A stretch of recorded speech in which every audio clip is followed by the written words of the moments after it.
ආශිර්වාද ප්‍රාර්ථනා කරලා ඔහුගේ ජීවිතය සර්වපකාරය සාර්ථක කරන විදිහට පින්දහම් සිද්ධ කරගන්නට ප්‍රස්තාරය ලබා දෙන්න ඕන කියලා.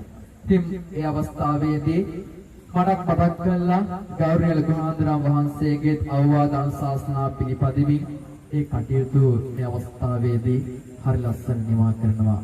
ආදරණීය අම්මා කෙනෙක්ගේ තාත්තා කෙනෙක්ගේ ආభాසය මටත් පැවිදි වුණා කියලා නෑ මේ දෙපළකින් ලැබෙනවා. හැම දෙයක්ම හොයලා බලලා ජීවිතයේ හැම මාර්ගයක්ම වැරදි මාර්ගයක ගමන් කරනවා නම් පොඩි හාමුදුරනේ සමහරක් වෙලාවට පුතේ කියලා කියනවා.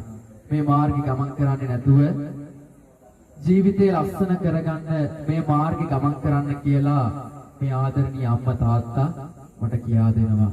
ඉතින් අන්න ඒක නිසා ජීවිතයේ බුද්ධ ධම්ම සංඥාන තුන්රුවන් කෙරෙහි ආශිර්වාද සිතේ දරාගෙන උතුම් වූ ගුණ කදම්බයක් තිබෙන උතුම් වූ දෙපළක් තමයි මේ දෙපළ.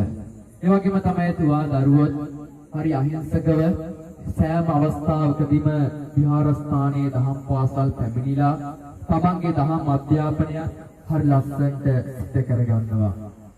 අනිත් යාළුවොත් එක්ක සමුතුව රණ්ඩුවක් දබරයක් වන්නේ නැතුව අම්මගේ තාත්තගේ ආශිර්වාදය ලබාගෙන අම්මගේ තාත්තගේ ගුණයන් මතක් කරගෙන මේ ආදරණීය දුවදරුවෝ දෙපළත් තමන්ගේ ජීවිතය හරි ලස්සනට ඉදිරි ජීවිතය ලස්සන කරගන්නවා.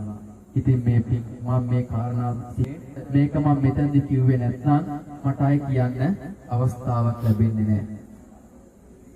මට මගේ ජීවිතය තුළ මගේ අම්මා කෙනෙකුගේ තාත්තා කෙනෙකු පස්සේ හම්බෙච්ච ආදරණීයම අම්මයි තාත්තයි තමයි මේ දෙපළ. ඉතින් මම ඒ නිසා මේ දෙපළට හැම දවසකම ආශිර්වාද කරනවා.